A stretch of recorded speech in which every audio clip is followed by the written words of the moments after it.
y del Hijo y del Espíritu Santo. Amén. Dios te salve María, llena eres de gracia, el Señor es contigo. Bendita tú eres entre todas las mujeres, y bendito es el fruto de tu vientre, Jesús. Santa María, Madre de Dios, ruega por nosotros pecadores, ahora y en la hora de nuestra muerte. Amén. En el nombre del Padre, y del Hijo, y del Espíritu Santo. Amén. Amigos queridos, vamos llegando al final de este encuentro. ¿Sí lo han disfrutado? ¿Les ha gustado, cierto? Para mí ha sido una oportunidad tan hermosa de ver cómo los dones, los carismas, los talentos se ponen al servicio de Dios. Eso es algo muy, muy bello. Y es algo que hay que agradecer, tener esta experiencia. Como esta es la última predicación que tenemos en este encuentro, quiero contarles que hay varias maneras de hacer la última predicación. Está la última predicación nostálgica, todo lo que hemos vivido, Está la última predicación que es agradecimientos, mira, muchas gracias, gracias, gracias. Yo les voy a dar la otra versión de la última predicación, que es la predicación misionera. La predicación misionera. ¿Por qué predicación misionera? Porque como me gusta decir siempre que participo de un encuentro, congreso, retiro, nosotros hemos estado en retiro, el mundo no. O sea que el mundo que te vas a encontrar ahora, saliendo de aquí, es un mundo que no ha hecho retiro. De hecho, es un mundo al que no le interesa hacer retiro. Y tenemos que ser realistas en eso, como hay que ser realistas con este soporte. Pero creo que ya ahí funcionó. Entonces, mira, esto requiere aquí una concentración muy especial. Entonces, el mundo no ha hecho retiro. Nosotros hemos recibido regalos del Señor y en cada encuentro, en cada oración, en cada Eucaristía, en cada charla, hay siempre bendición, pero el mundo no. Así que esta predicación es una continuación, ¿se acuerdan que habíamos anunciado una continuación de afinar el oído? Bueno, aquí vamos a hablar de que hay que afinar el corazón. Y hay que afinar el corazón, ¿recuerdas la predicación de anoche? Donde decíamos que las decisiones, los proyectos, los caminos, los decide uno en su corazón. Entonces necesitamos que no solamente nuestros oídos, sino que nuestro corazón esté en profunda sintonía con Dios. Y les voy a dar la definición, ustedes saben que siempre procuro darles lo mejor de lo que voy aprendiendo. Les voy a dar la mejor definición que yo conozco de la sintonía de corazón con Dios.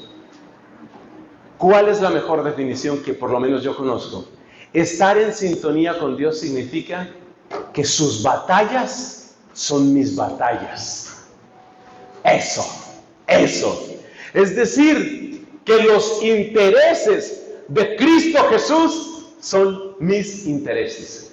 Que a mí me duele lo que le ofenda a Él. Y a mí me alegra lo que le dé la gloria a Él. Recuerda la predicación de anoche. A mí me alegra lo que le dé la gloria a Él. Entonces, ¿qué es un corazón afinado? Ustedes son músicos, ustedes entienden esto mejor que yo. ¿Qué es un corazón afinado? Es un corazón en sintonía con Dios. Y un corazón en sintonía con Dios es un corazón que está batallando las batallas. ¿Las batallas qué? De Dios. De Dios. Estamos en las batallas de Dios. Estamos en las batallas de Dios. Nos duele lo que a Él le suceda. Quejándose el apóstol San Pablo, acuérdense que usted es el experto, usted tenía antes un celular donde buscaba las cosas. Entonces, hay una frase de San Pablo que dice, todos buscan sus intereses, no los de Cristo Jesús. Todos buscan sus intereses, no los de Cristo Jesús. ¿Quién es un verdadero misionero? ¿Quién es un verdadero testigo? ¿Quién es un verdadero servidor de Cristo? Aquel que pone en primer lugar los intereses de Cristo. Todos buscan sus intereses, no los de Cristo Jesús. Decía San Pablo, ¿dónde lo dijo? Filipenses 2:21. Filipenses 2:21. Muchas gracias. Muchas gracias.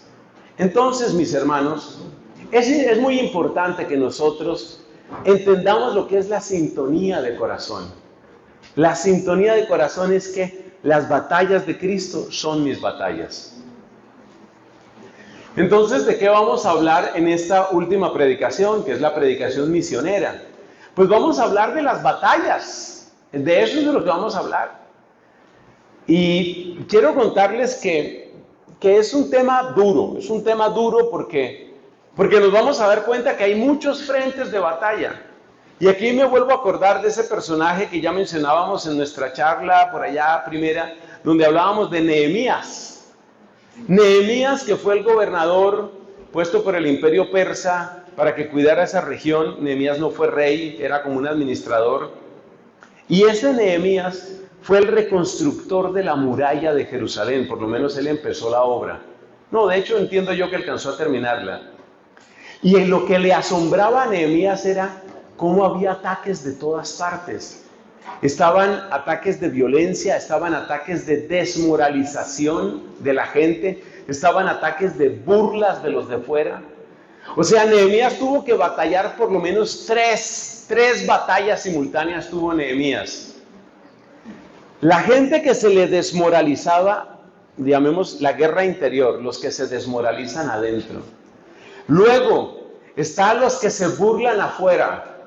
Y luego están las amenazas, la violencia, incluyendo los pueblos que querían invadir a Jerusalén y querían mantener subyugado a Jerusalén. Yo pienso que esa triple batalla que tuvo Nehemías también la tenemos nosotros, porque a veces tenemos la batalla con nuestro propio ánimo, porque nos desmoralizamos. A veces sentimos, mira, no tiene caso, no hay nada que hacer, no vale la pena.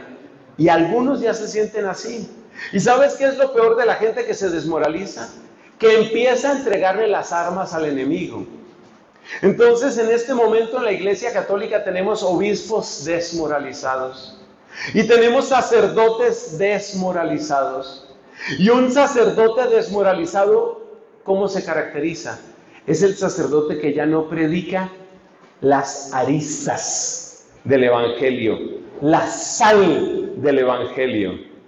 Ya no predica la sal del Evangelio. Es decir, ya trata de hablar solamente para complacer a las personas, para que nadie se le aleje. Ese es un evangelizador, ese es un misionero, ese es un obispo que se desmoralizó. Lo mismo que Nehemías, nosotros también tenemos gente desmoralizada en la iglesia. Y se caracterizan, ¿por qué? Porque ya no dan la pelea. Ya no enseñan lo que pueda ser incómodo. Ya aquello que pueda decir, ya aquello que pueda lastimar o fastidiar a la gente, eso no lo decimos. Ese es el sacerdote desmoralizado. Ya perdió el impulso, ya no da la batalla. Esa es la guerra interna. Pero no son solo sacerdotes u obispos. También nosotros a veces nos desmoralizamos. Y tal vez a veces sentimos, no tiene caso. Esa es guerra interna. Nehemías nos muestra que esa guerra interna existe. Número 2, existe también la burla externa. Cuando empezó a difundirse con gran velocidad y profundidad el tema de la nueva era en nuestros países, más o menos hace unos 30 años, 25, 30 años, lo de la nueva era tiene más historia, es como por lo menos 40 años atrás, 50 años atrás, pero que empezara a difundirse seriamente en nuestros países hace unos 30 años. En esa época yo estaba recién ordenado sacerdote y yo me acuerdo que yo les decía a mis estudiantes, les decía, mire, esto está sucediendo. Algunos creyeron, otros no creyeron, pero el tiempo da la razón y el tiempo muestra dónde está la verdad de las cosas. Lo que les quiero contar sobre la desmoralización, sobre la burla exterior, es que muchos de ustedes tal vez no se acuerdan porque son muy jóvenes. Yo sé que algunos de ustedes son muy jóvenes. Y está bien, solo me consuela que hay espacio para nosotros, los mayorcitos. Entonces, los que son un poco mayores como yo, tal vez se acuerden de lo que sucedía en los comienzos, cuando empezó a entrar la nueva era en nuestros países. ¿Ustedes se acuerdan de una expresión que utilizaban, la era de Acuario? ¿Sí les suena a algunos de ustedes? ¿Cierto que sí, Alfonso? Claro, se sentía la era, ¿cierto que sí? Una canción muy pegajosa, hecho por Acuario. ¿Cómo, perdón? Una canción muy pegajosa, la era de Acuario, hecho por Acuario. Cuando la luna se entra en la séptima casa. La era de Acuario. Y tú sabes lo que ellos decían. Ellos decían que la alineación del sistema solar estaba pasando de una constelación, que era la constelación del pez, Piscis, estaba pasando a la constelación de Acuario. Y ellos decían que ese paso a la constelación de Acuario significaba que terminaba la era del pez. ¿Y ustedes recuerdan cuál es el símbolo cristiano más antiguo que tenemos junto con la cruz en el cristianismo? ¿Cuál es? El pez. Que algunas personas escriben ictus. Ictus es una manera de tratar de españolizar la palabra griega ichthys. Ichthys es una especie de anagrama que es Jesús, Christos, Theou, Huios, Soter, que significa Jesús es el Cristo de Dios, el Hijo, el Salvador. O sea que la palabra ichthys, que algunos escriben ictus, es una abreviatura de Jesús, es el Cristo, es el Mesías, de Dios el Hijo, Theou, Huios, de Dios el Hijo, Soter, el Salvador. Entonces los de la era de Acuario, les estoy hablando de hace 30 años, los de la era de Acuario nos estaban diciendo más o menos esto. Miren, los de Cristo, ya pasó su tiempo. Ya su tiempo pasó. O sea, nos estaban tratando de convencer que un cambio en la elíptica o en la dirección de la perpendicular a la eclíptica del sistema solar, ya eso significaba que entonces íbamos a pasar de la era del pez, o sea, la era cristiana. Se acabó la era cristiana. Se acabó. Ya no existe más. Y son muchos los que se burlan de esa manera. Les voy a recordar otros que se han burlado con respecto al fin del cristianismo.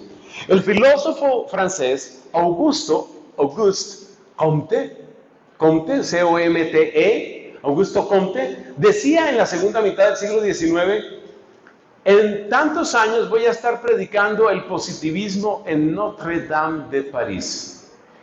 O sea, para él se iba a acabar, o sea, ya se acabó el cristianismo.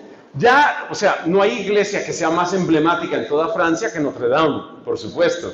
Entonces decía él, pues antes de tantos años, y daba fecha, en 10 años o en 15 años, siglo XIX, en 10 años o en 15 años, voy a estar predicando el positivismo, porque él presentaba un movimiento filosófico llamado positivismo, que básicamente dice que el único conocimiento verdadero, cierto, fiable y que trae esperanza a la humanidad es el conocimiento científico basado en la experimentación.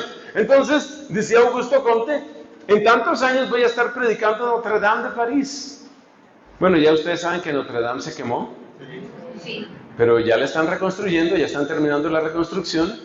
Y que yo sepa, Augusto Comte ya se murió hace un rato. Pero es que les encanta producirnos miedo. Les encanta anunciar la muerte de Dios. Muchos aquí se acuerdan cuál fue el filósofo que habló de la muerte de Dios. Se llama Federico o Friedrich Nietzsche. Federico Nietzsche decía eso. Ya Dios se murió. Y usted mira en las obras de Nietzsche y ella aparece, por ejemplo, en Así habla Zaratustra. Ya Dios se murió, Dios ha muerto. Nosotros lo matamos. Y todavía salen unos intérpretes, unos hermeneutas de la filosofía a decirnos, no, él no era en realidad contrario al cristianismo. Yo digo, a ver. O sea, ¿qué necesitas? Un tipo que escribe una obra que se llama El Anticristo. Un tipo que dice que el cristianismo es un platonismo para tontos. Un tipo que dice que Dios ha muerto y que nosotros lo matamos y que ahora toca ver cómo creamos un nuevo mundo donde no existe Dios. O sea, la gente está matando a Dios hace mucho tiempo. Por eso te doy el ejemplo de Comte, por eso te doy el ejemplo de la nueva era, por eso te doy el ejemplo de Nietzsche. Todos ellos son la amenaza externa que nos está diciendo, eso ya no tiene ningún sentido. En muchas universidades, incluyendo, y casi diría yo principalmente en las universidades más prestigiosas desde el punto de vista tecnológico y científico, el lenguaje que utilizan la mayor parte de los docentes es ese. Es decir, les presentan a los jóvenes la idea de que la fe, mira, la fe es una especie de lastre que cargaba tu abuelita. O sea, tu abuelita solo sabía hacer dos cosas, tejer y rezar. Si ustedes miran todos los memes de las abuelitas, son que las abuelitas solo sirven para tejer y rezar. Entonces, tu abuelita no sabía sino tejer y rezar, pero ya el tiempo de tu abuelita se acabó. Y ya en este momento, estamos en una época nueva y esa época nueva significa que ya la fe se acabó. Esa es la amenaza externa. Entonces, la amenaza interna se llama desmoralizarse. Por favor, escriban. Es muy importante escribir hasta el final del retiro. De hecho, vamos a pasar examen de la homilía. Hasta el final del retiro hay que tomar apuntes, porque para eso se les dieron unas libretas. Señora, ¿a usted le alcanza, señora? Que si usted le alcanza su libreta para sus apuntes. Es la segunda, es medio la suya. ¡Oh! ¡Qué lindos! Entonces, amigos, amados, ¿qué quiere decir eso? Que hay un ataque interno que se llama que uno se desmoraliza. ¿Dónde más aparece la desmoralización? Cuando los papás ya no saben si bautizar a los hijos. Cuando los papás ya no saben si vale la pena hacer que hagan la primera comunión. Cuando los papás dejan de asistir a misa. Es como una especie de derrotismo. Ese es el enemigo interno, la desmoralización. El enemigo externo son todos estos que proclaman la muerte de Dios a nombre de la ciencia, como Comte, a nombre de la filosofía, como Nietzsche, a nombre de una espiritualidad sin Dios, llamada Nueva Era, donde el lugar de Dios ahora lo va a ocupar tu yo, a través de la meditación y la self-transcendence, cuando tú vas a autotrascenderte y entonces tú vas a llegar a unos ámbitos de luz y va a ser algo absolutamente maravilloso. Pero además de eso están las amenazas. ¿Cierto? Porque dijimos que eran tres. ¿Sí se acuerda que eran tres las de Nehemías? El interno, la desmoralización; el externo, que es sobre todo la burla y la declaración continua de que se va a acabar el cristianismo. Y luego están las amenazas. El resto de esta conferencia está dedicado, aquí tengo una lista, las 8 principales amenazas. No, mentira, son 7 amenazas y terminamos luego con un mensaje de esperanza y de ahí nos vamos para la Santa Misa y de ahí cada uno para su casita, menos los que tenemos que dormir hoy acá. Entonces hablemos de amenazas. Que el Señor prepare nuestro corazón, que yo pueda hablar con verdad y que nos podamos entender. Ya hemos aclarado guerra interna, ya hemos aclarado la guerra de la burla, la guerra externa, ahora vamos a hablar de las amenazas. ¿Cuáles son las principales amenazas? Ok. La primera amenaza la llamamos la guerra contra el logos. Guerra contra el logos. Logos significa palabra. En griego dice, la palabra se hizo carne, kai ho logos, sarx egeneto. Ho logos, la palabra, sarx, carne, egeneto, se hizo. Ho logos, sarx egeneto. ¿Qué es la guerra contra el logos? Pues les quiero contar que la guerra contra el logos tiene su principal campo de batalla en la música. La música. Es decir, hay una guerra contra la palabra. Es muy fácil de demostrar esto. Y esto yo creo que les interesa muchísimo a ustedes porque ustedes están prestando un servicio muy bello en la iglesia a través de la música, el canto. Mire, la guerra contra el logos, ¿en qué consiste? Es la desaparición progresiva de la palabra. La desaparición del significado. Cada vez más la música se vuelve solamente ritmo. El ritmo es un ingrediente muy importante de la música, de mucha música por lo menos. Uno no le va a encontrar ritmo exactamente al gregoriano, por ejemplo. Pero para la inmensa mayoría de la música, por lo menos de la música occidental, el ritmo es muy importante. Pero lo que estamos presenciando en nuestra época es una especie de inflamación del ritmo. Es decir, lo único que interesa es el ritmo. La palabra va desapareciendo. Hay estilos musicales actuales donde la palabra casi desaparece por completo o lo único que queda de la palabra es la obscenidad. La mayor parte, no sé si todo, pero la mayor parte de esto que algunos llaman música y que se conoce como reggaetón, la mayor parte del reggaetón es eso, es la desaparición de la palabra. Y casi que es mejor que no oigas la palabra, porque si oyes la palabra, es pura obscenidad, sobre todo obscenidad pornográfica dedicada a destruir a la mujer. Es la desaparición de la palabra. Lo único que queda de la palabra en mucha de la música actual, lo único que queda es la obscenidad. Y en algunos casos desaparece completamente.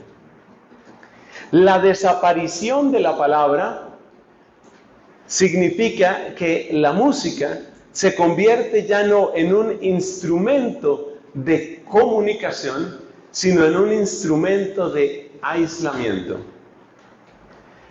Mi madre, que Dios tenga en su gloria, era del norte de Colombia, zona Caribe, gente con ritmo, gente que le gusta bailar. Ella no nació en Barranquilla. El que nació en Barranquilla fue mi papá. Mi mamá nació en otra población vecina a Barranquilla que se llama Solepia City. Bueno, también se conoce como Soledad. Pero la gente la llama, ¿cierto que la llaman así? Solepia City. Where are you from? Solepia City. Okay. Entonces soy de Soledad. Mi mamá era de Soledad. Mi mamá, como buena caribeña, como buena costeña, tenía swing, ritmo. No sé si ustedes conocen una cantante, no soy fanático de ella, que se llama Shakira. ¿Han oído hablar de una tal Shakira? Bueno, Shakira es de allá de Barranquilla. Mi mamá es de ahí cerquita, de al lado, Solepia City. Y entonces a mi mamá le encantó siempre el baile. Y mi mamá hacía esta observación. Eran más hermosos, eran más bellos los bailes, las fiestas, en mi época, decía ella nació en 1932, o sea que la juventud de mi mamá fue hacia el año 50, por allá, se casó en el 61. Entonces, ¿a dónde voy yo? Decía ella, en esta música de ahora, la mayor parte de la música actual, o la gente no se toca, sino que cada uno parece que estuviera viviendo su propio ataque, y si se tocan, es para restregarse. O sea que el baile, como expresión de cortejo, como expresión de cercanía, como expresión de galantería, como expresión de belleza, ese baile que conoció mi mamá y que yo todavía alcancé a ver, ese baile prácticamente ha desaparecido. Yo no sé si ustedes vean en cualquier YouTube o cualquier cosa de estas, de videos, miren, por ejemplo, cómo es el baile típico de la música electrónica, miren el baile típico de la discoteca actual, o los antros, como llaman aquí, miren cómo es el baile. Cada uno en su propio mundo, cada uno en su ataque, y si se tocan es para restregarse. Esa es la guerra contra el logos, es la desaparición de la palabra. Y una de las responsabilidades que nosotros tenemos para responder a esta amenaza es volver a la poesía, es volver al romance, es volver a la letra bella, es volver a la letra que tú la lees y es capaz de conmoverte y hacerte temblar la voz y hacerte llorar. Necesitamos esa música. Si tú miras, hay colecciones y hay antologías de cantos. Si tú miras, por ejemplo, no porque yo sea viejo, pero tú mira, por ejemplo, esas colecciones que existen en YouTube, música de los 70s, música de los 80s, sobre todo de eso, hasta los 80s, porque en los 90s el fenómeno empezó a acelerarse. Si tú miras la música de los 80s, había una cantidad de belleza en la letra. La letra, la palabra está desapareciendo de la música. Eso se llama la guerra contra el logos. La palabra está desapareciendo de la canción, está desapareciendo de la música. O las letras son completamente mínimas y repetidas. Eso se llama la guerra contra el logos y uno de sus primeros síntomas es lo que está aconteciendo en la música, en mayor parte de la música, llamémosla así, profana, la música no religiosa, pero también en la música religiosa está sucediendo. Letras muy pobres. Acuérdense lo que decíamos, un poquito, no me lo tomen como crítica, sino más bien en tónica de una, llamémosla, corrección fraterna. Fíjate lo que está sucediendo en muchas partes. Que las letras de las canciones de los ministerios protestantes y católicos empiezan a decir todas lo mismo. Y no es que esté mal lo que se dice, eso también lo aclarábamos, sino que todas dicen lo mismo. Y más o menos, ¿qué es lo que dicen todas? Yo estaba mal, me encontré con el Señor. El Señor me consoló, me siento muy bien. Estoy feliz, se lo quiero contar al mundo entero.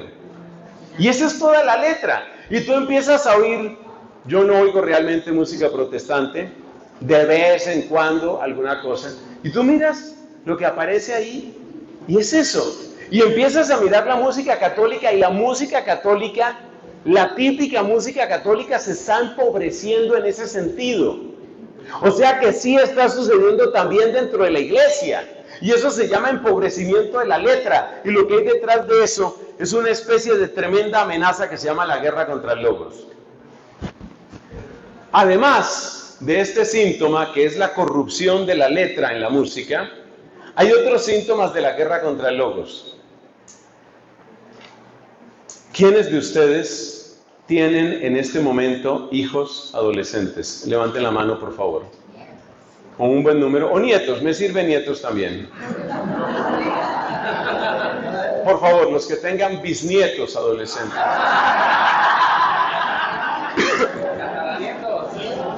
Muy bien, ¿eso es cómo se llama? Valentía. Bueno, en este momento, y creo que lo puedo decir con algo de autoridad por ese quehacer misionero que me lleva a muchos países, hay una crisis de comunicación entre padres e hijos. Y la crisis de comunicación que me cuentan los papás en Guatemala, en la costa occidente de Estados Unidos, en el centro de España o en el sur de Bolivia es la misma, porque estas son amenazas globales.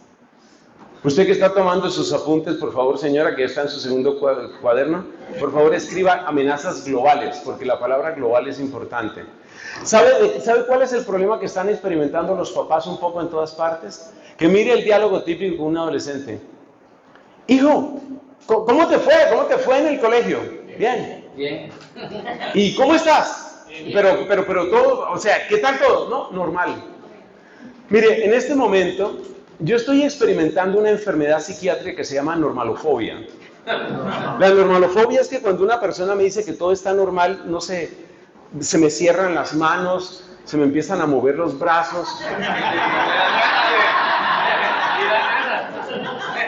Empiezo a sentir un atractivo por conectar este puño maxilar izquierdo. No me digas más normal. Por favor, no me vuelvas a decir que todo está normal. Pero es terrible. Es terrible. Más o menos a partir de los 10 años de edad. Y tú puedes irte a Chile, a Perú o a Japón. A los 10 años de edad aprenden la palabra normal y de ahí en adelante todo está normal. Esa es una crisis de comunicación que es gravísima y eso se llama guerra contra el logos. ¿Por qué es gravísimo eso? Porque ¿cómo podemos resolver los problemas los seres humanos? Hablando. Pero ¿qué pasa cuando una persona no tiene lenguaje para describir su mundo interior de emociones? Todo está normal y significa que tenemos el peor de los desastres. En esto lo entienden mejor, lo sufren primero, lo padecen peor las mujeres.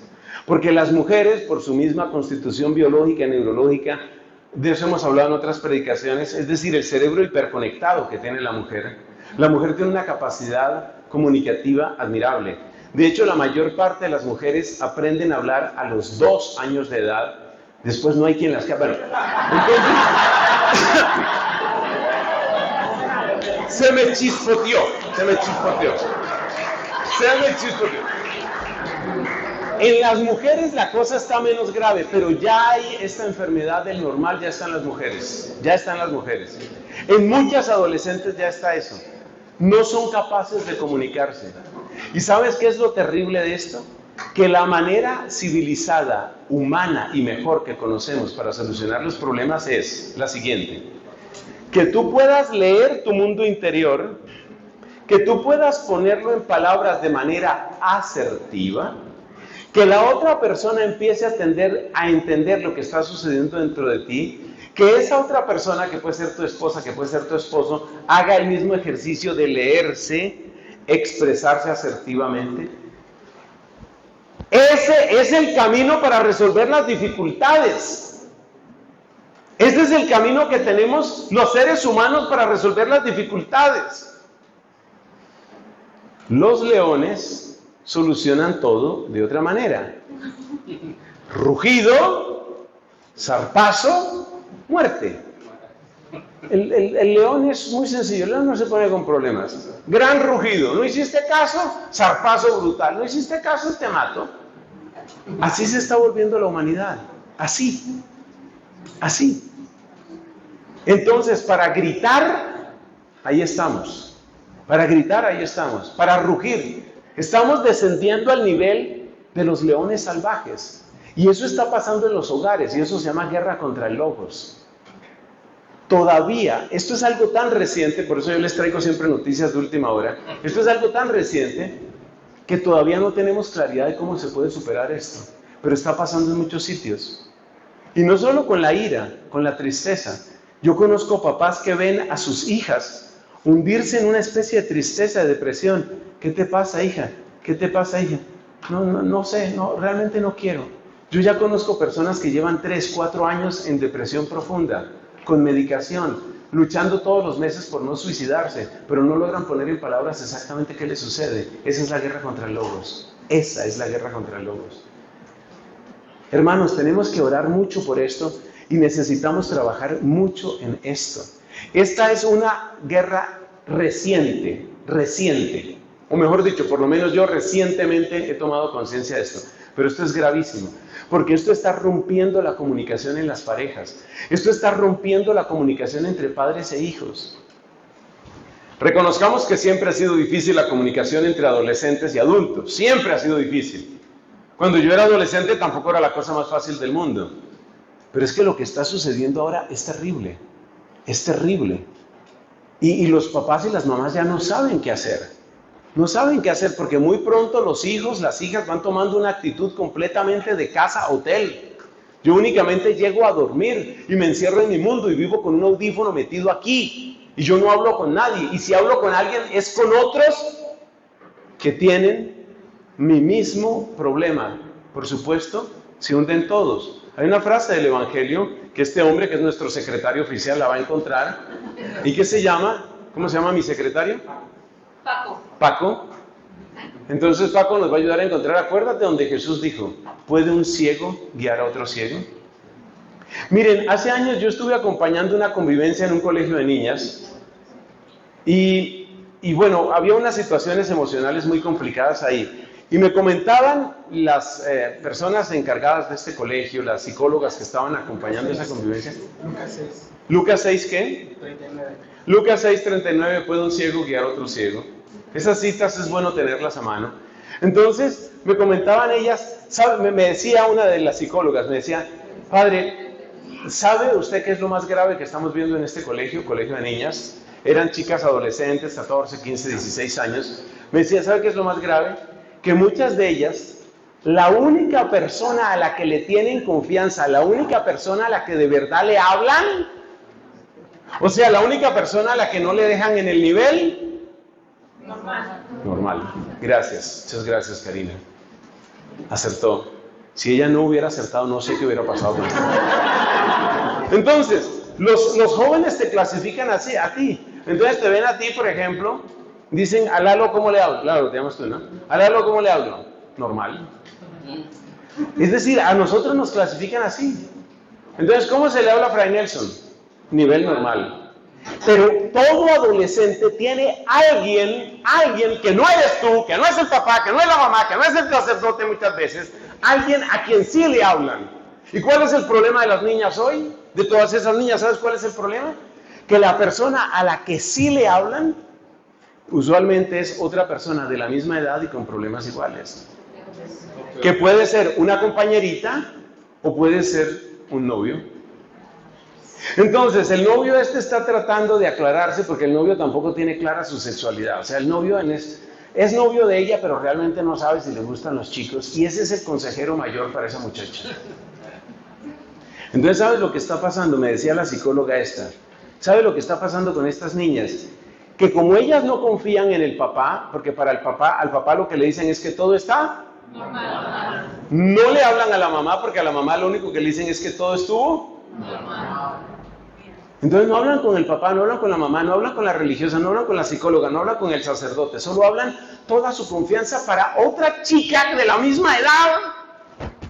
Y esa chica se convierte en su sacerdotisa, su pitonisa, su psicóloga, su mejor amiga, casi su novia, y en algunos casos novia. Se convierte en todo eso y le depositan cargamentos enteros, containers upon containers upon containers.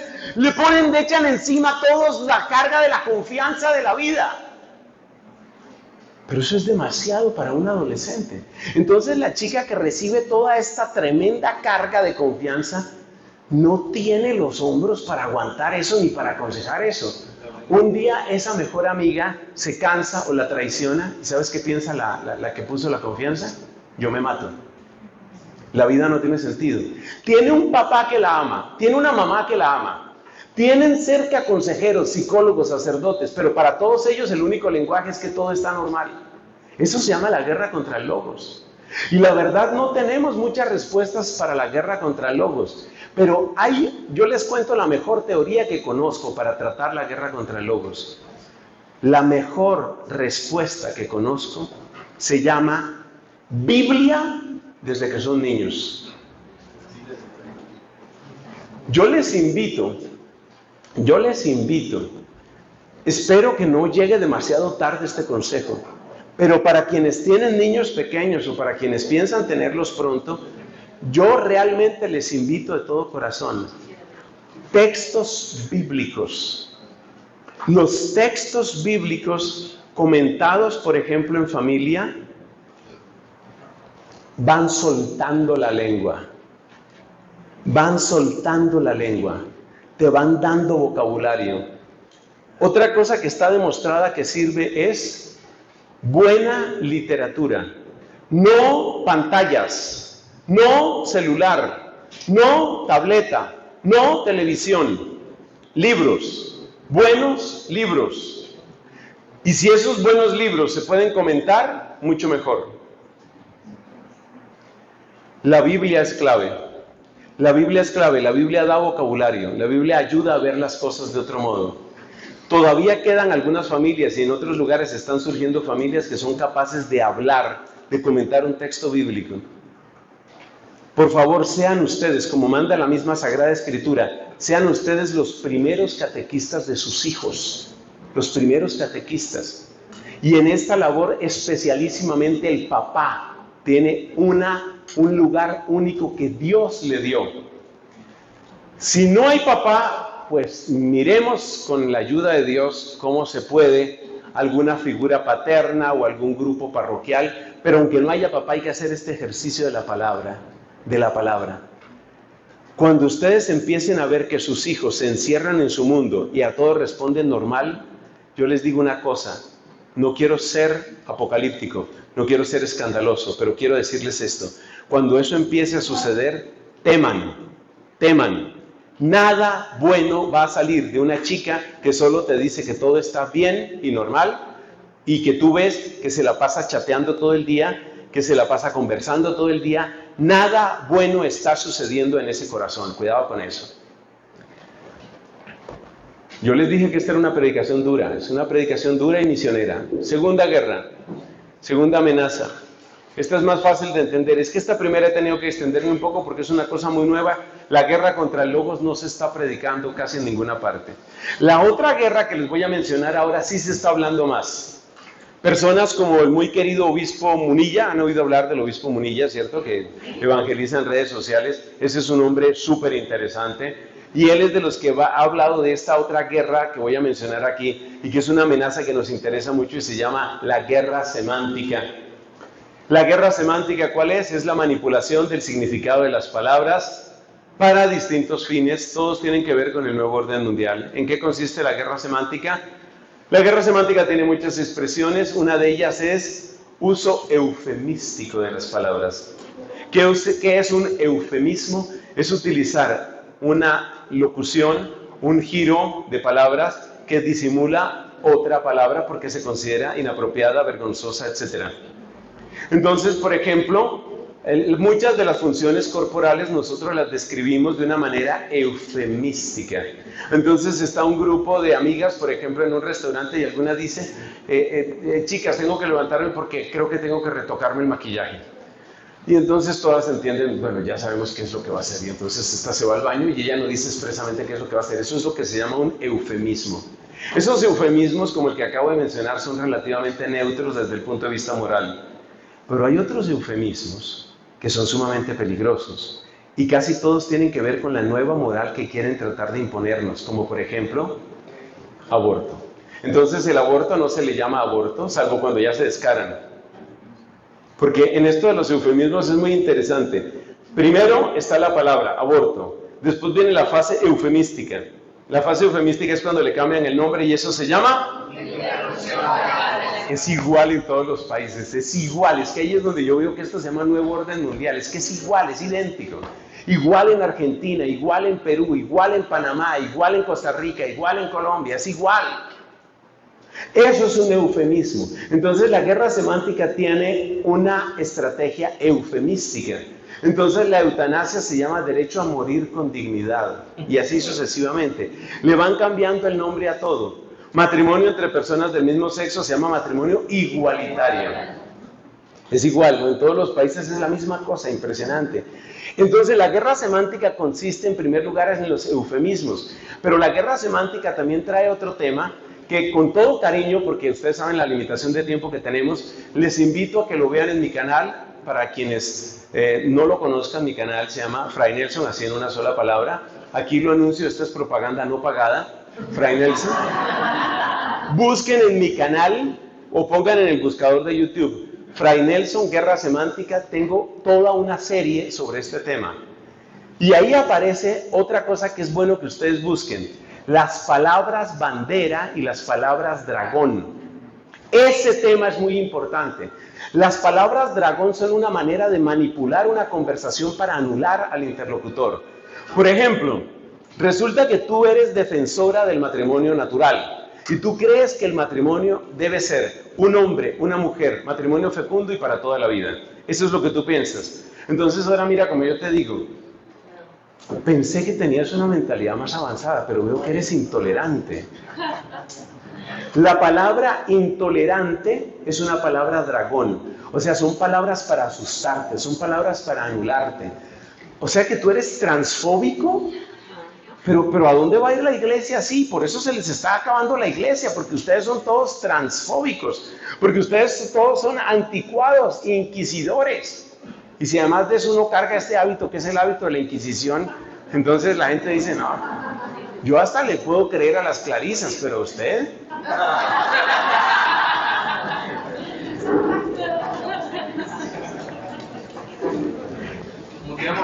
Entonces, guerra semántica, ¿cuál es el síntoma de la guerra semántica? Eufemismos. Y después, palabras bandera. Las palabras bandera son las palabras que todo el mundo tiene que utilizar hoy para estar a la moda. O sea, son las palabras bandera, como la banderita esa de varios colores, ¿no? Que siempre nos están mostrando por todas partes. ¿Qué es una palabra bandera típica hoy? Nuestra empresa tiene una cultura corporativa de la diversidad. Nosotros somos una empresa inclusiva. Esas son palabras bandera. Y si tú no utilizas la palabra bandera, entonces empiezan a utilizarte las palabras dragón. Esa es la guerra semántica. No digo más porque hay mucha información ahí. Pasemos a la tercera amenaza. Ay, la tercera amenaza duele mucho.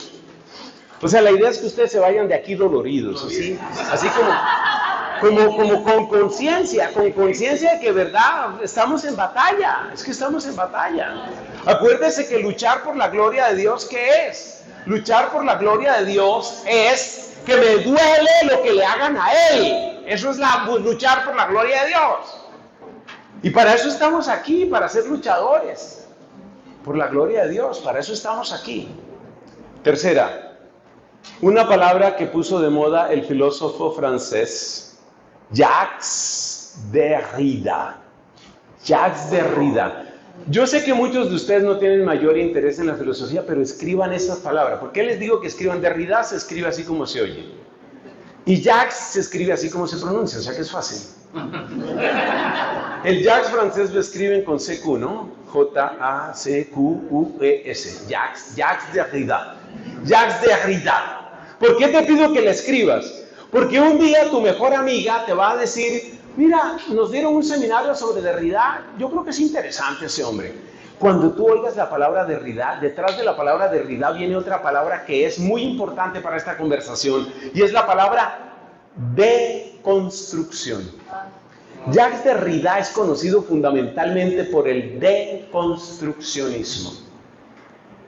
Y la tercera gran amenaza que estamos mencionando hoy aquí se llama precisamente eso, se llama deconstrucción de las instituciones. Bueno, ¿qué es deconstruir? Todos sabemos lo que es construir. Deconstruir es como desmontar.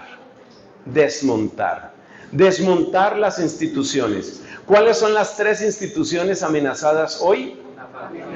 La familia, bien. Ustedes me caen muy bien. Mire, el que acierte las tres se gana mínimo un abrazo. La familia, ¿qué más? La iglesia, llevan dos, son tres.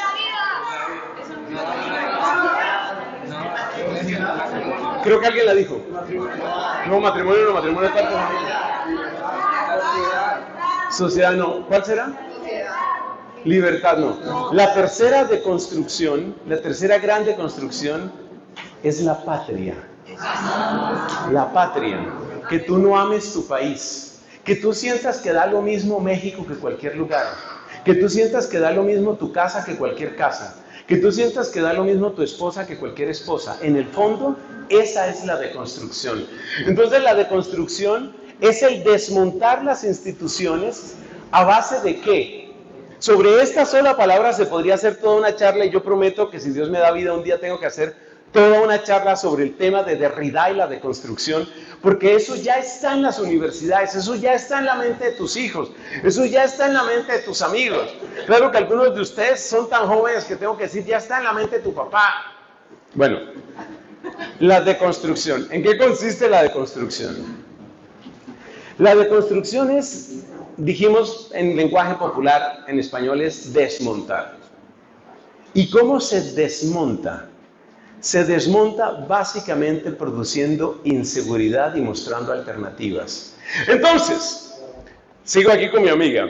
Mi amiga resulta que cree en el matrimonio, un hombre, una mujer, hijos, fidelidad hasta la muerte. Ese es el matrimonio en el que tú crees, esa es la familia en la que tú crees. Entonces yo me acerco a ti y empiezo a deconstruirte. ¿Sabes cómo te deconstruyo? Mira, tú tienes un modelo de familia, pero hoy hay muchos modelos de familia. A ver, tú por ejemplo, tú eres hombre y dices que te gustan las mujeres. Ok, está bien. Esa es tu opción, esa es tu orientación.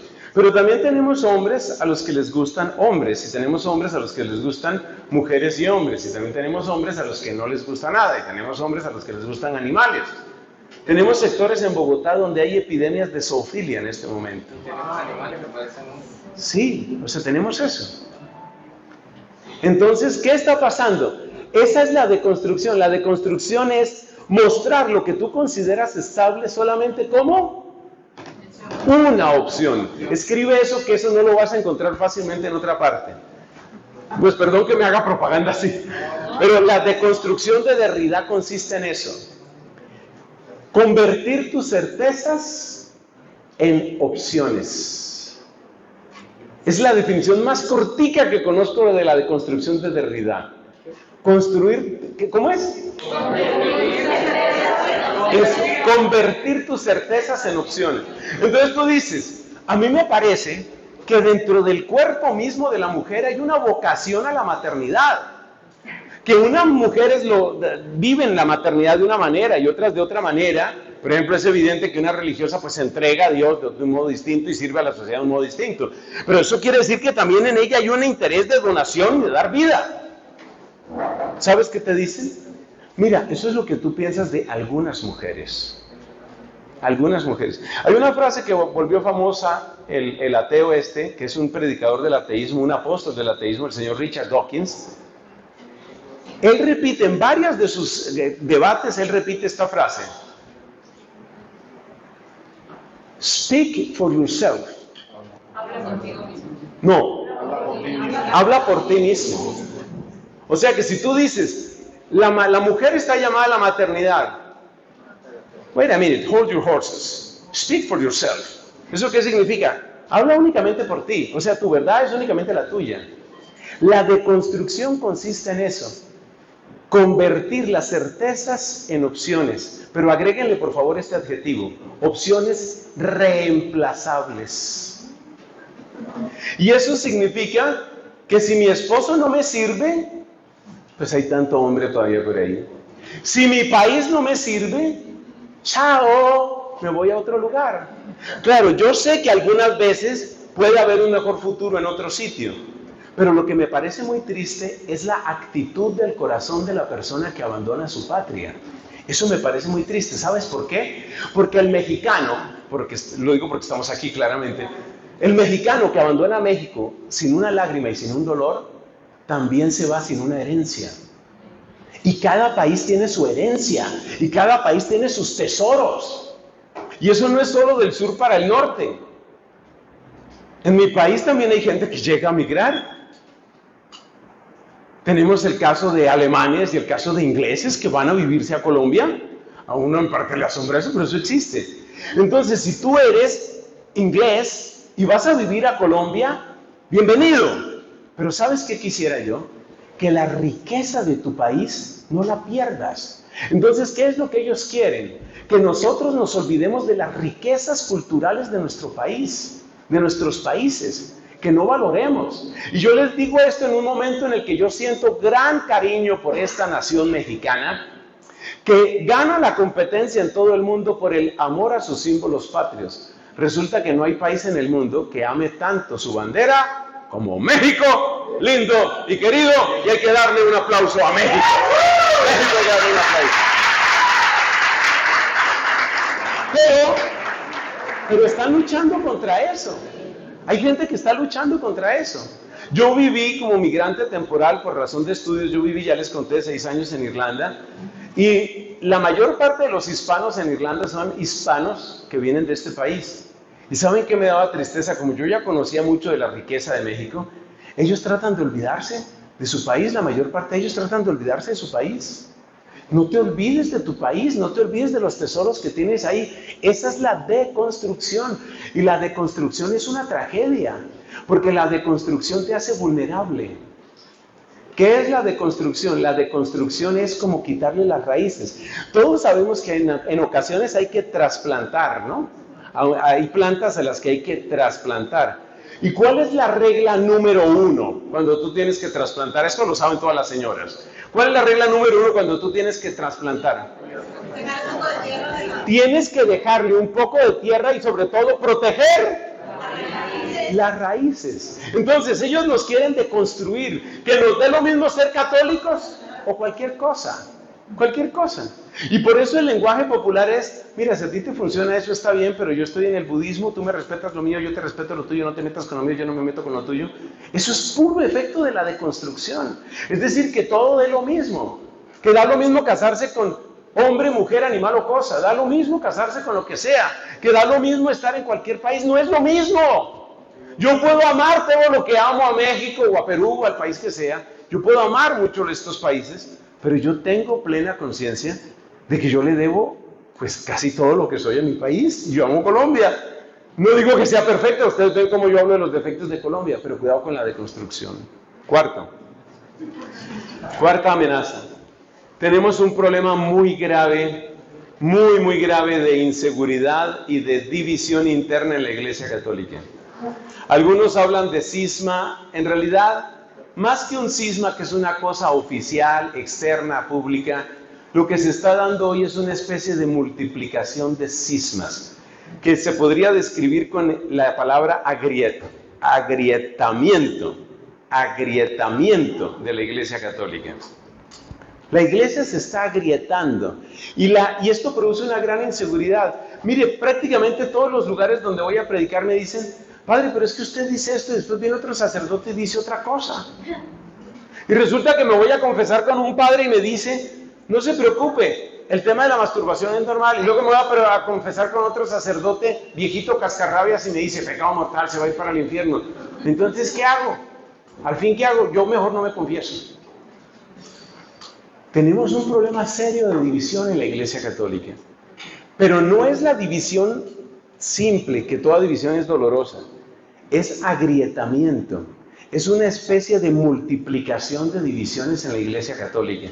La parte más visible es entre lo que podríamos llamar un ala progresista, que en términos de moral reduce la moral al individuo, lo que a ti te parezca, lo que a ti te funcione, lo que te haga sentir bien. Ese es el ala progresista. Y otra ala más bien conservadora, que en cuanto a la moral es muy sólida, pero que quiere ser también muy sólida en las demás cosas, y esa es el ala que dice: si la misa no es en latín, no vale lo mismo. El Concilio Vaticano II acabó con la Iglesia. Eso es muy típico de esa ala de derecha, o como la quieras llamar, o conservadora. ¿Qué nos toca hacer a nosotros? Dios mío, ilumíname. ¿Qué nos toca hacer a nosotros? Mire, yo les voy a decir, hace poco celebrábamos la santidad de Juan Pablo II, que sé que tiene una devoción especial, un amor muy especial en este país. Bendita sea su memoria. Para mí, los dos mejores tesoros de San Juan Pablo II son el Catecismo de la Iglesia Católica, número 1, y un documento que va a cumplir 30 años el año entrante. Lo publicó él en 1993. Ese documento se llama El Esplendor de la Verdad. En latín se cita Veritatis Splendor. El esplendor de la verdad. Yo les digo una cosa, por amor, miren, no es fácil la lectura, pero por amor al Evangelio, acérquense ustedes a Veritatis Splendor. Amen Veritatis Splendor. Y cualquier duda que ustedes tengan, vayan al Catecismo de la Iglesia Católica en la versión actual. Y voy a decir algo terrible y doloroso antes de que pretendan cambiarlo. Porque pretenden cambiarlo. Vayan al Catecismo de la Iglesia Católica, el actual. Ese que se publicó por mandato y bajo autorización de San Juan Pablo II. Cuiden ese catecismo, utilicen eso como referencia. No entren en discusiones con sacerdotes o con otras personas sobre esos temas, pero tengan ustedes una brújula clara en términos de moral, en términos de liturgia, en términos de espiritualidad, en el Catecismo de la Iglesia Católica. Bueno, eso por una parte. Por otra parte, yo les digo una cosa. Cualquier persona que les diga que la Iglesia iba muy bien hasta 1962, cuando empezó el Concilio Vaticano II, y que todo se dañó con el concilio, no es persona para entrar en discusión, así no es.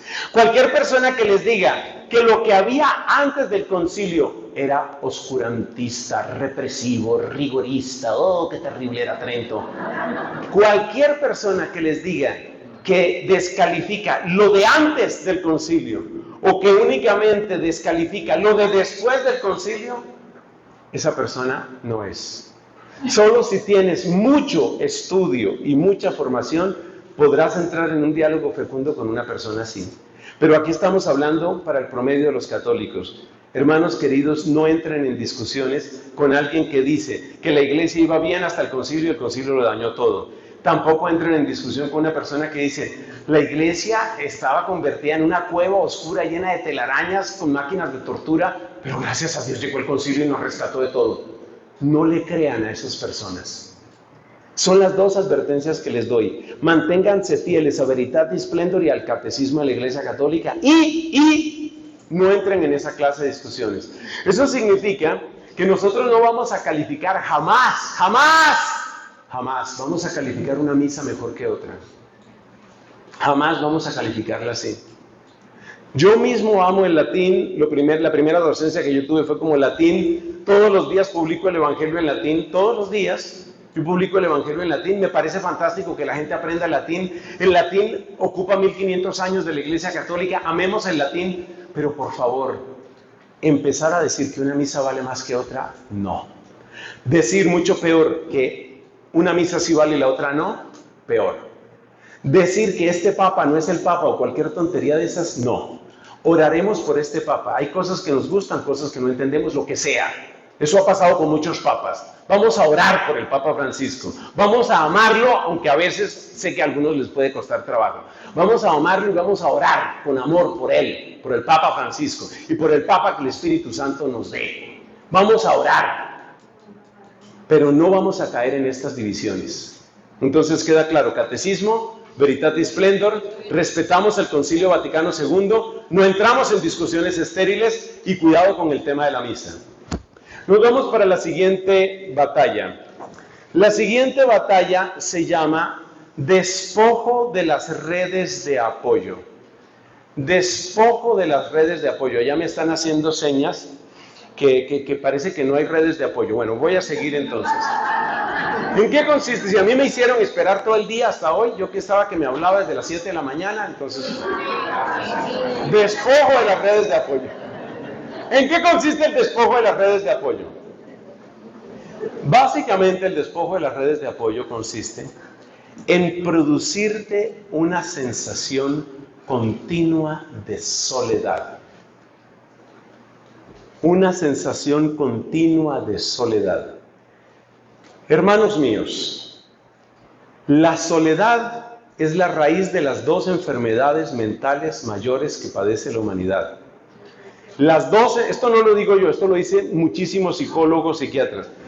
Ustedes ya saben, ¿no? ¿Cuáles son las dos enfermedades mentales principales que tiene la humanidad hoy? ¿Se llaman?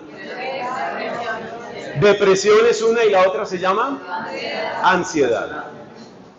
Ansiedad y depresión son las dos enfermedades principales hoy. Y si usted se da cuenta, tanto la ansiedad como la depresión, ¿qué es lo que producen? Aislamiento. Nosotros tenemos que luchar con todas nuestras fuerzas contra esas enfermedades. ¿Cuál es el remedio cristiano católico oficial para estas enfermedades? Esa. La comunidad, que como es comunidad creyente, celebra la Eucaristía. Pero es la comunidad. Es la comunidad. Yo sé que la depresión puede tener también causas orgánicas por las descompensaciones en los neurotransmisores o en los niveles de litio dentro del cerebro. Eso está demostrado.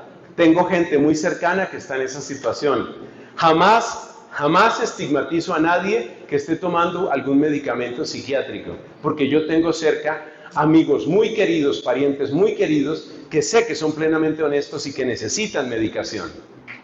Pero por favor, no reduzcamos todo a píldoras. No reduzcamos todo a médicos. Antes de ese tratamiento y junto con ese tratamiento, comunidad. Comunidad. Y en ese sentido yo vuelvo a felicitar a México porque en muchos aspectos es de los países más comunitarios que conozco. La capacidad de hacer comunidad, de pertenecer, de estar con otros, de trabajar con otros, de reír con otros, de recibir un abrazo, de tener a quien llamar. Hermanos, tenemos que luchar para que eso exista, para que eso viva, para que eso siga existiendo en México y en todo el mundo.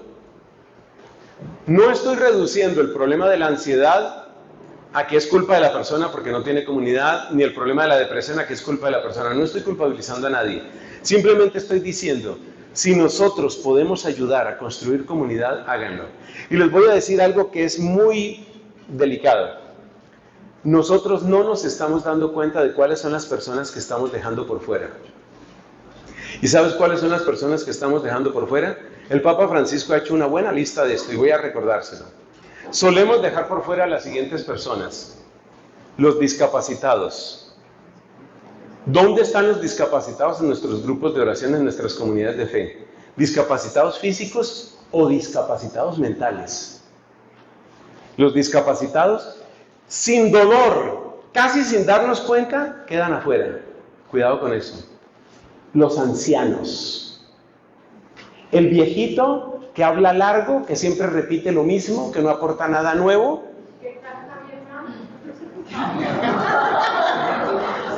Lo dejamos fuera. Entonces, cuidado con los ancianos. Tercero, sigue sucediendo lo que dijo la carta de Santiago. En unos países más que en otros, en unos lugares más que en otros. La clase social. Yo he venido, me parece que cerca de entre 15 y 20 veces he venido a este país a lo largo de mis años de sacerdocio. Puede estar más cerca de 20 que de 15. Y ya les he contado a varios que he estado, creo que lo más al sur que he estado es, no sé si Cuernavaca o Puebla, ¿cuál es más al sur? Cuernavaca. Desde Cuernavaca hasta Chihuahua he estado en distintos puntos de este país. Yo les digo una cosa, esto es delicado. Esto es delicado porque el tema de las clases sociales sigue funcionando en mucha comunidad cristiana. Y lo peor del caso es que sucede de una manera como insensible. La gente no se da cuenta, pero resulta que llega el pobre, acuérdate lo que nos dice la carta de Santiago. Llega el rico y por favor póngale la silla. Bienvenido. Mire, les presento, el señor Rigoberto Puentes es gerente general para todo México de la productora para la industria automotriz, es la que hace toda la parte tal. Bienvenido, muchas gracias por estar con nosotros, es un honor para nosotros tenerlo aquí. El pobre llega y ¿qué nos dice la carta de Santiago? Siéntate en el piso, quédate por ahí de pie. ¿Cómo estamos acogiendo a los pobres? Las clases sociales existen.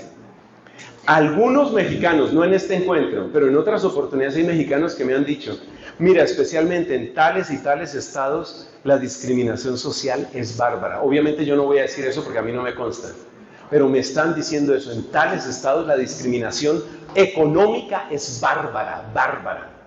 Otras personas que estamos dejando por fuera y no nos damos cuenta, las personas viudas, las personas solteronas, hombres o mujeres, las personas separadas, las madres solteras, las estamos dejando por fuera. Las estamos dejando por fuera. Y muchas veces, para ser sinceros, el temor es, esa mujer aquí donde hay tanto matrimonio, ¿qué será lo que está buscando? Es que no sé, yo le noto como un caminadito, una sonrisita, una cosita. Oye, no nos damos cuenta y empezamos a echar a las personas. Empezamos a dejar por fuera a las personas. Y el problema de dejar por fuera a las personas, ¿qué es? Que las estamos empujando hacia las dos enfermedades. O sea, ansiedad y depresión. Porque el ser humano no fue hecho para el aislamiento. Aclaración, y con eso termino esta parte. Aclaración. Acoger a las personas no significa que quedan libres de un proceso de conversión. Entonces, ¿qué está pasando en muchas comunidades en mi país, Colombia? Tenemos ahora la situación de que están llegando personas homosexuales, o sea, con práctica homosexual. Y ese es un desafío pastoral muy grande. ¿Por qué? Porque entonces la actitud de algunos es que lleguen y que estén bien y que se sientan incluidos porque no los vamos a dejar fuera. Un momentico, no es tan fácil. Entonces los vamos a echar. Tampoco. Tenemos que tener comunidades lo suficientemente maduras para que la persona que entre, en principio se siente acogida, pero lo mismo que todo el mundo, tiene que hacer su proceso, su camino de conversión. Su proceso de conversión. Entonces, nosotros no te vamos a echar a ti, pero tú, lo mismo que el otro, lo mismo que el otro, lo mismo que cualquiera. Otra cosa que nos ha pasado en Colombia, no tienen que hacer ninguna seña si ha sucedido aquí, es que a los grupos de oración están llegando personas que buscan estafar a otros, que buscan así como se oye. Entonces llegan y se supone que alabado sea el Señor, tan alto que no puedo estar arriba del, tan bajo que no puedo estar. O sea, hacen la oración, hacen todo, pero cuando hacen amigos, oye Lalo, fíjate que me encuentro en una situación muy dura. No sé si tú me pudieras prestar unos $4,000. Es apenas durante 3 semanas. Entonces, el que tenga la maña de estafar y llega a un grupo, no lo vamos a rechazar. Pero por favor, tú no puedes seguir estafando aquí. Además, no se nos olvide que tanto lesbianas como gays necesitan siempre nuevas parejas. Eso no se nos puede olvidar. Y yo ya conocí hace 25 años el caso de una muchacha que empezó a acercarse a grupos parroquiales porque ella era lesbiana y necesitaba, voy a decir la expresión grosera, me la perdonan, es la única que voy a decir en este retiro, necesitaba carne fresca. Así como se oye, lesbianas que llegan a pescar en los grupos parroquiales. Eso ha pasado en mi país, no me lo estoy inventando. No hablo de aquí, no conozco aquí, no tienen que hacer ninguna seña, pero eso es una realidad. Entonces, ¿qué está pasando aquí? Que por una parte está que los individuos, las personas se nos están quedando sin redes de apoyo, pero por otra parte hay otros que interpretan que la única red de apoyo es la complicidad. Por favor, escriba, usted que está llenando su cuaderno, escriba eso. Todos necesitamos redes de apoyo. No cómplices, cómplices no. La persona que me apoye en mi adulterio, eso no es comunidad cristiana. La persona que apoye en la práctica homosexual, eso no es comunidad cristiana.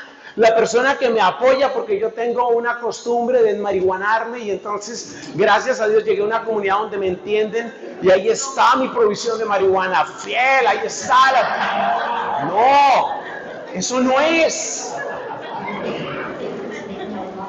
¿Ustedes saben que eso pasa? Eso pasa. Hay gente que considera que eso pasa y que eso es una especie de caridad. Es una locura, pero esas cosas pasan. Bueno, estamos llegando hacia el final. Nos vamos con la amenaza número ¿qué? Esta es como la 6. Esa es muy cortica, gracias a Dios. Se llama ecologismo antihumano. Ustedes entienden la expresión, ecologismo antihumano es la humanidad es una plaga. Es una plaga. Cada vez que lo miran uno como una plaga, entonces lo miran uno como un bicho. La humanidad es una plaga. Si la humanidad es una plaga, entonces ¿qué soy yo? Un bicho. Por consiguiente hay que extinguir la humanidad. Ya en Inglaterra surgió un movimiento de extinción de la humanidad. ¿Sí? Inglaterra tiene una tradición antidemográfica impresionante, desde la época de Malthus, ¿no? Desde la época de Malthus tienen eso. Y ya hay un movimiento para la extinción de la humanidad. Ellos lo llaman la extinción pacífica de la humanidad. Porque la extinción, para ellos, según ellos, la extinción no pacífica es la guerra, sobre todo la guerra nuclear. Cuidado con Putin. Entonces, esa es la extinción agresiva. Ellos proponen una extinción pacífica que básicamente consiste en que todo el que se vaya queriendo suicidar, váyase suicidando prontito y no más hijos, no más hijos. Suicidarse, no más hijos, no más hijos. Claro, cuando yo digo esto y digo que pasa en Inglaterra, ustedes me abren los ojos así como me los están abriendo. Pero quiero contarles que eso ya llegó a nuestros países. ¿Y sabe cómo se expresan? Miren lo que le decía una niña colombiana de 12 años, le decía a la mamá. Hace 3 semanas o 4. Niña colombiana, 12 años, le dice a la mamá, mamá, yo no me quiero quedar sola. Yo sí quiero tener a alguien, niña de 12 años. Yo sí quiero tener a alguien, pero yo no quiero traer hijos a este mundo, mamá. Yo prefiero 5 gatos.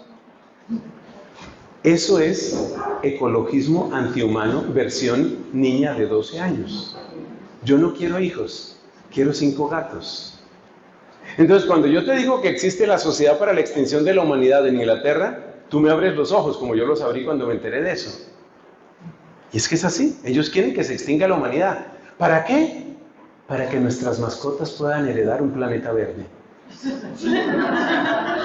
Esa es una amenaza muy grande. Y por eso tenemos que apoyar los esfuerzos de ecología como la propone la Iglesia. En ese sentido, la mayor parte, la inmensa mayoría del Laudato Si del Papa Francisco, creo que es un documento importantísimo, porque muestra la responsabilidad que tenemos con la creación, muestra la responsabilidad que tenemos con las nuevas generaciones, a las que no podemos entregarles un planeta vuelto basura, y muestra que ese cuidado es por amor a Dios, por amor a Dios y en razón de Dios. Entonces, cuidado con el ecologismo antihumano. La última amenaza que quiero presentar aquí es el elogio de la desesperación. El elogio de la desesperación, ¿qué es ese nombre tan horrible? ¿Dónde está sucediendo eso, por favor? ¿Ahora en qué país está pasando eso? De nuevo, el país que es campeón en el elogio de la desesperación, de acuerdo con mis mediciones, es otra vez Inglaterra. Pero en otras noticias les debo contar que Inglaterra ahora recibe a colombianos sin visa.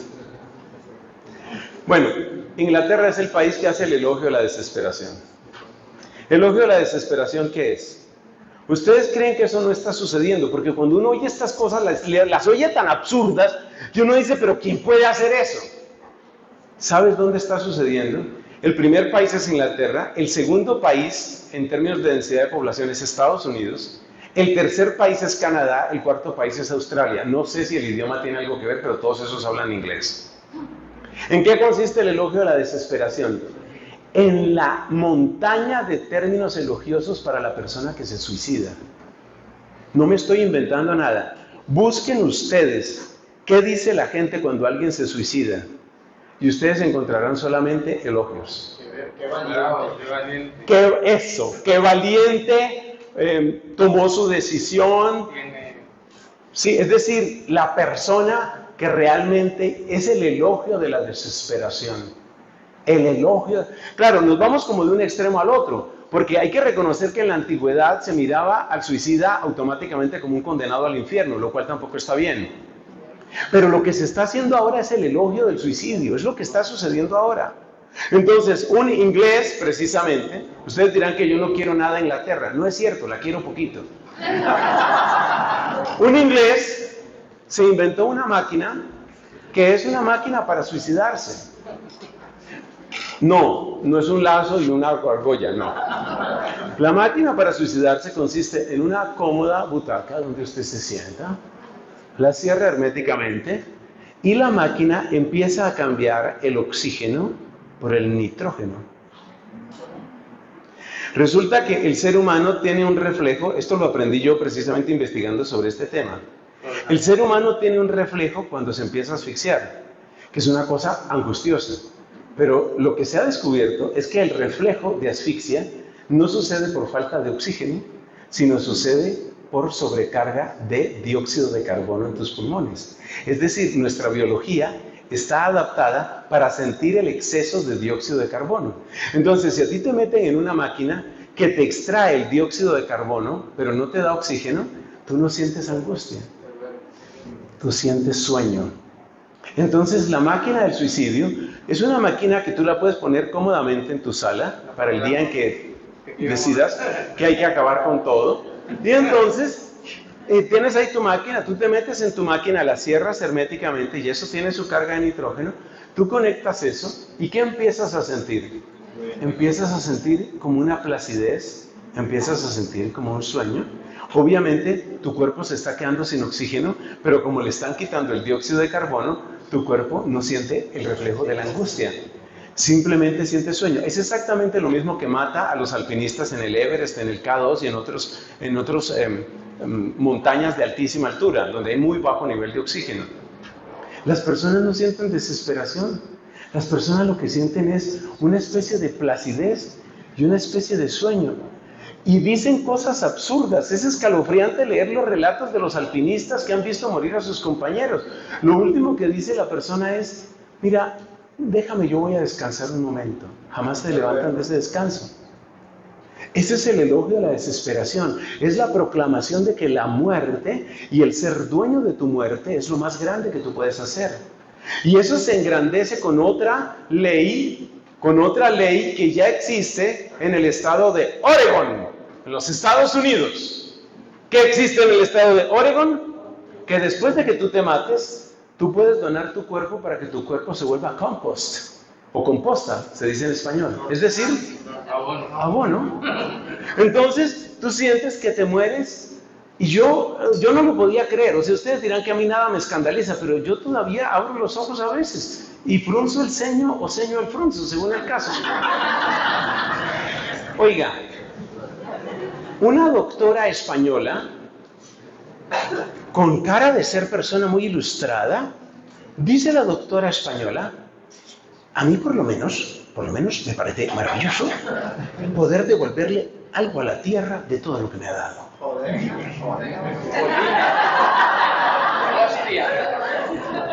Oiga, entonces, La solución perfecta. Eso es el elogio de la desesperación.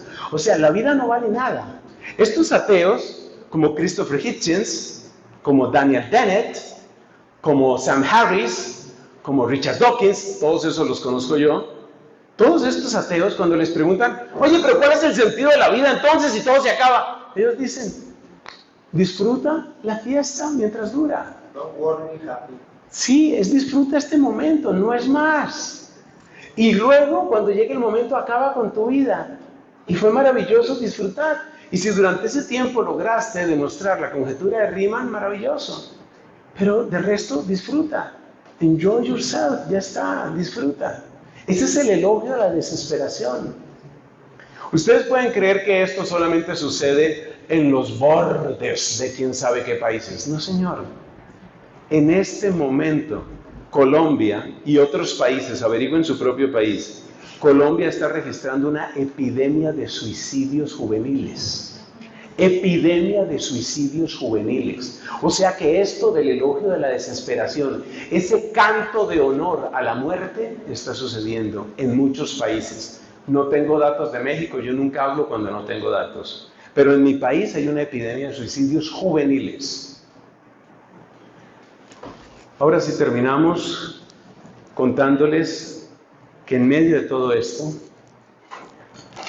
usted se puede preguntar, ¿qué está haciendo Dios? Y yo te voy a responder lo que dijo un creyente cuando un ateo le preguntó, hay niños muriendo de hambre en África, ¿qué está haciendo Dios? ¿Y sabes lo que respondió ese cristiano? No era católico, un protestante. ¿Sabes lo que respondió? Le respondió esto, ¿sabes lo que está haciendo Dios? Te hizo a ti y me hizo a mí. Eso es lo que Dios está haciendo. Y yo les quiero decir a ustedes, y se lo digo con mi corazón conmovido, Dios te hizo a ti y me hizo a mí, para que nosotros seamos luchadores de la gloria de Dios. Cualquier punto de México sería un punto perfecto para predicar esto, pero créanme que siento especial orgullo de predicarlo en Jalisco, corazón de la lucha cristera. Créanme que siento alegría de predicarlo aquí, porque este es un estado, este es un país que sabe lo que es hacerse matar por la gloria de Cristo. Esos son los que necesitamos. Necesitamos gente que entienda que están estas batallas, porque los ojos no los vamos a cerrar. Nuestros ojos estarán abiertos y nuestros ojos tendrán lágrimas. No los vamos a cerrar, pero con los ojos cargados de lágrimas seguiremos diciendo, ¡viva Cristo!